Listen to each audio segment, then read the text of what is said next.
Vamos fazer o seguinte agora, 11 horas e 35 minutos. A Mina Abreu já está aqui nos nossos estúdios para falar das notícias da metrópole de Campinas. Já que a gente estava falando sobre vacina, a Mina Abreu já introduz o assunto da Covid-19, primeiro com os números, né, no nosso país, estado de São Paulo e depois na nossa região. Bom dia, Gabriel. Bom dia a você aí de casa. A gente vai atualizar, porque de acordo com o Ministério da Saúde, até esta segunda-feira, o Brasil somava 8.871.393 casos da Covid-19. São 26.816 novos casos nas últimas 24 horas. O país somava até esta segunda-feira 217.664 óbitos. Agora a gente vai falar no estado de São Paulo, são 1.694.355 casos da doença e são 51.423 mortes devido à Covid-19. Vamos falar agora da região metropolitana de Campinas, que compreende 20 cidades. Olha só, são 142.694 casos da Covid-19 confirmados. A cidade de Campinas, até esta segunda-feira, somava 58.668 casos. Indaiatuba, 13.191.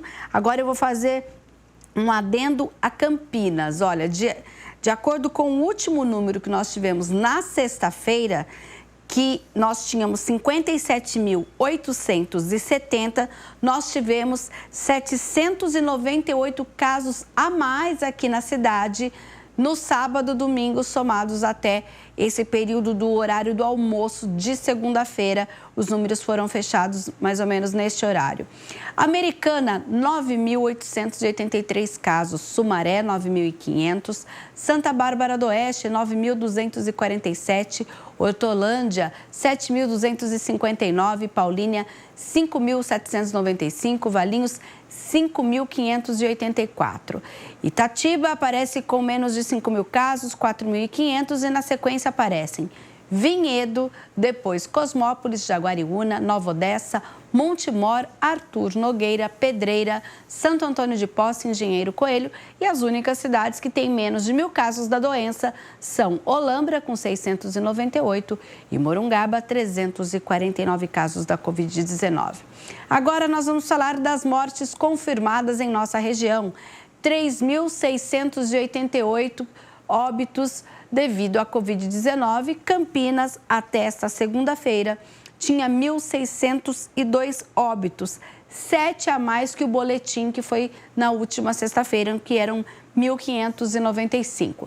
Indaiatuba aparece na sequência com 316 óbitos, depois Sumaré 313, Santa Bárbara do Oeste 256, Americana 245, Valinhos 218, Hortolândia 200 e Paulínia 100 mortes. Na sequência, os municípios com menos de 100 óbitos: Nova Odessa, Itatiba, Cosmópolis, Vinhedo, Montemor, Jaguariúna, Arthur Nogueira, Engenheiro Coelho, Pedreira, Santo Antônio de Posse e cidades com menos de 10 óbitos, Morungaba e Olambra, ambas com 5 óbitos. Falando sobre as mortes, né, chamou a atenção aqui na cidade de Campinas 7 óbitos, né, de acordo com a última atualização, e apesar de ter comorbidade, faleceu uma mulher de apenas 24 anos, né? Então choca muito, porque era uma mulher muito jovem, também um homem de 55 anos que não tinha comorbidades, então a gente precisa tomar muito cuidado aí com essa doença.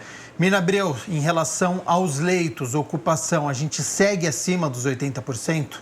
Infelizmente seguimos, Gabriel. Olha só, de acordo com o último boletim feito pela Prefeitura, nesta segunda-feira, dos 239 leitos exclusivos para a Covid-19, nós tínhamos 200 ocupados, uma taxa de 83,68%.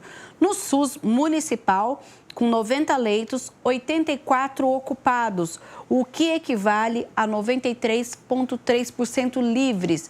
Lembrando que a gente tem expectativa de abertura de novos leitos no SUS municipal. No SUS estadual, dos 17 leitos, 16 estavam ocupados. uma taxa de 94,1%.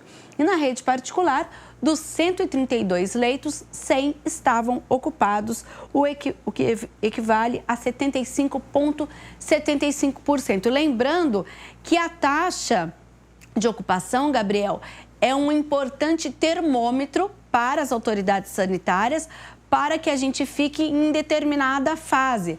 Laranja, nós que já chegamos na verde, na amarela, né? Então, a gente tem aí, inclusive, esse endurecimento na última sexta-feira em relação ao estado de São Paulo e na maioria das regiões como um todo, é justamente porque nós temos tido altas taxas de transmissão e internação no que diz respeito à Covid-19. Agora, Mina, ontem nós entrevistamos até o Matheus Mazon, que é presidente da Abrazel, né, da Associação dos Bares e Restaurantes, e ele justificou que precisaria de mais tempo, que não gostaria dessas restrições.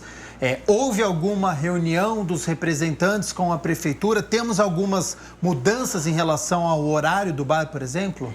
Na verdade, é uma flexibilização. Ontem à tarde, representantes da categoria estiveram com o prefeito Dário Saad lá na prefeitura e eles justamente decidiram o seguinte: o horário de entrada dos clientes vai ser mesmo às 8 horas da noite, de acordo com o decreto estadual.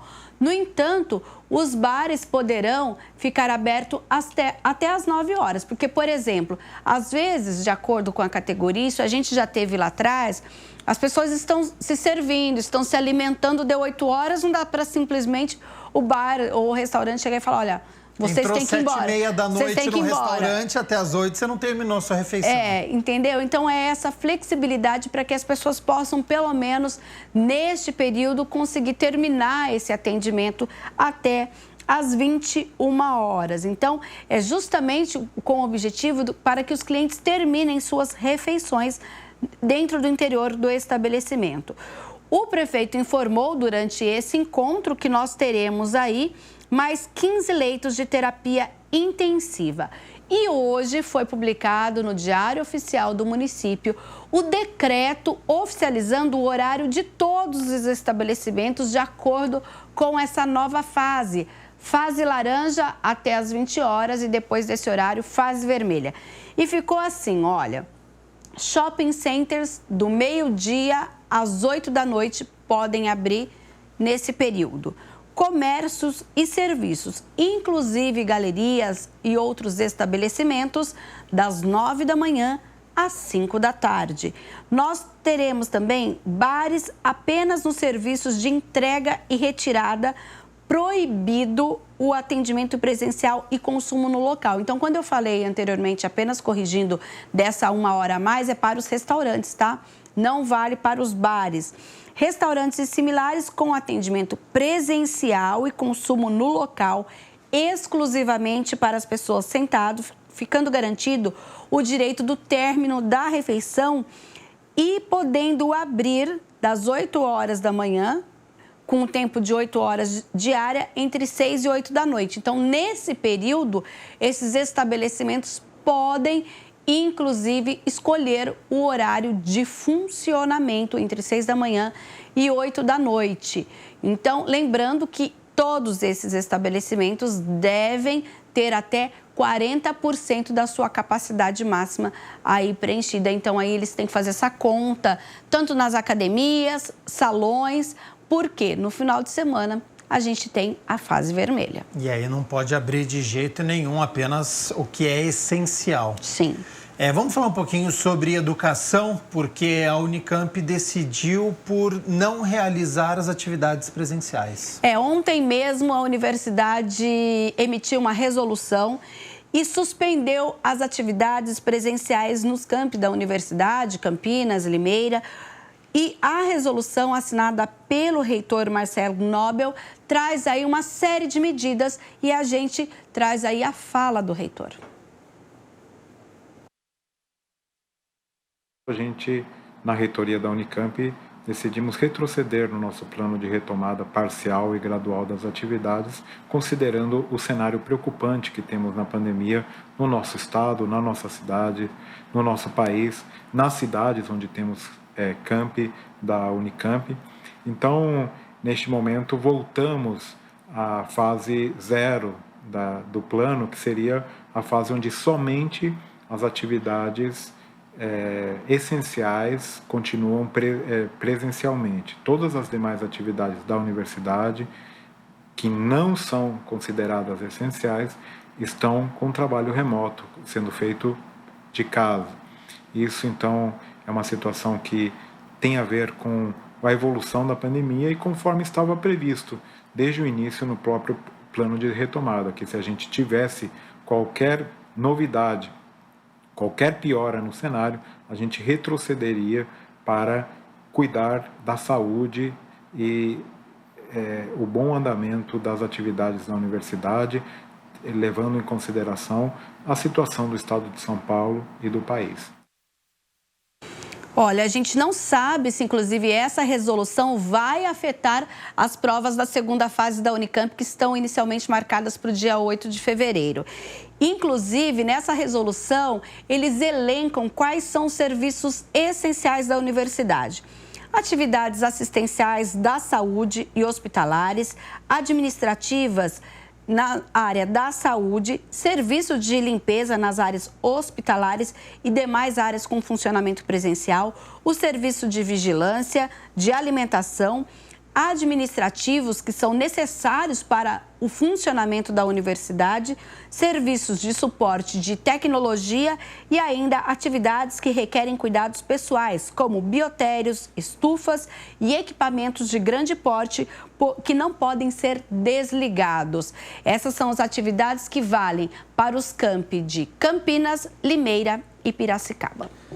Certíssimo, Mirna Abreu. E para a gente poder encerrar as notícias da metrópole de Campinas, interrupção no fornecimento de água em inúmeros bairros amanhã na cidade de Campinas. Nesta quarta-feira vai faltar água ali na região do Jardim Garcia, justamente por uma obra de capeamento de redes que a Sanasa fará ali. Então, os bairros Jardim Pauliceia, Núcleo Residencial Anchieta, Jardim Garcia, Vila Castelo Branco, Conjunto Habitacional Padre Manuel da Nóbrega, Conjunto Habitacional Parque dos Eucaliptos e Jardim Irene e uma parte do Jardim Campos Elíseos, que fica próximo ali a John Boy Dunlop, também será afetada com a interrupção do fornecimento de água das 8 da manhã às 5 da tarde. Portanto, se você mora em uma dessas regiões, faça a reserva ainda hoje, lembrando que uma caixa d'água de 500 litros,